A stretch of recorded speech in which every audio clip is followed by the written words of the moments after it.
This morning on today's Family, the nature gap. The closest many children get to the great outdoors these days is watching Animal Planet on television. Even when they hit the swings at recess, they're not experiencing really nature. And now there is hard data to suggest that's a big problem. NBC's Janet Shamlian now on a movement to get kids into the wild.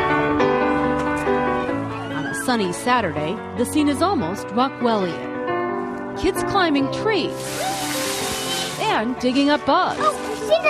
Reminiscent of days gone by. I grew up playing in the woods and just loved it. We built forts and had neighborhood battles and whatnot. But like a lot of suburban parents, Shannon Roberson's kids weren't getting that, even in a place like Roanoke, Virginia, where nature calls from just minutes away. My husband and I have been finding ways to try to get our kids outside. What they've found is a local group that plans monthly outdoor excursions for kids. Today's hike is probably going to be about 5 miles. When we go out and hike in the woods, I often saw that we were the only family out. A second-grade teacher and father of 3, Chip Donahue started inviting friends along. Word spread, and now the nature treks have a full-fledged following. Slowing down to hear a kid and to see them turn over a log and find a centipede underneath it, and watching for that magic moment. That's the reason we're out here. That magic eludes many children of the digital age who have only a virtual experience with the outdoors. And when they do go out, it's often only as far as the backyard. A recent study shows in any given week, only 6% of kids between the ages of 9 and 13 play outside on their own. On a day like today, it seems obvious that getting out in nature is good for the soul. But so few kids are having this experience. Many, in fact, have never even climbed a tree. It's been called nature deficit disorder. While many children have lost their right to roam over safety concerns, experts say the benefit of time exploring is beyond physical. Studies show kids with early exposure to the outdoors have less stress, better concentration, more creativity, and higher self-esteem than their more shut-in friends. Some roly-polies and 2 snails.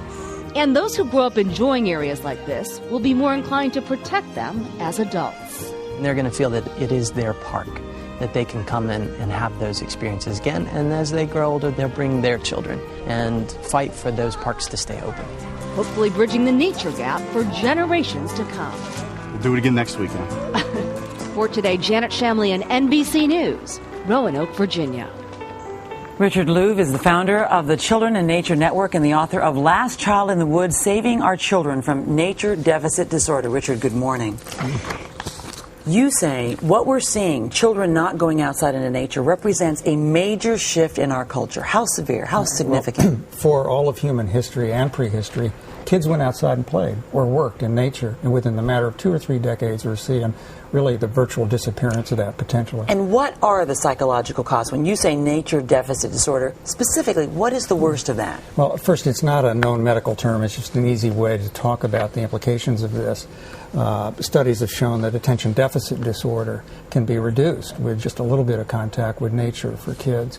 Child obesity, the segment that ran right before this, the greatest increase in child obesity in our history occurred during the same 2 decades as the greatest increase in organized sports for children in history. What's missing is this kind of independent free play that can happen in nature, perhaps better than any place So we can else. talk about free play, you know, in your backyard and with other families, but when you talk about specifically taking them into the wild, into nature, what is it that you believe, studying children and studying all of this, that children benefit from? What is the thing they're going to get? Sure.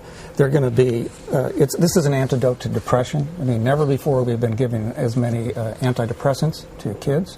I mean, even So as it's young connecting to the world. Connecting to the world, but also there are studies that one of the things I did with Last Child in the Woods is outline this emerging body of evidence that shows just how great nature is for kids, for their creativity, for their cognitive development. Kids are happier and healthier and smarter, and so are their parents when their parents take them out. One of the great things about the story you just showed, with Chip Donahue and his family formed this family nature club. The Children Nature Network is trying to encourage us all over the country. What if families all over the country turned to other families, just did it on their own, to arrange essentially nature play dates every other weekend or whatever? I think that would go a long way to solving, parents are very afraid. What if you go out with another family or 2 or 3 families and arrange that? It sounds like it'd make everyone happier, take the stress down for the entire family if you could find the time to do it, which is the big thing. You're basically saying make the time to do it. If not for yourself, do it for your kids because they will be better in life in the future. And this is true in urban areas, rural areas, and suburban areas. This is happening all over the country. And we can turn it around. One of the great things is that there is actually a movement emerging all the way from the Department of Interior to people like Chip Donahue and his family, who are really leaders in this. All over the country, 50 urban regions have launched some kind of regional campaign.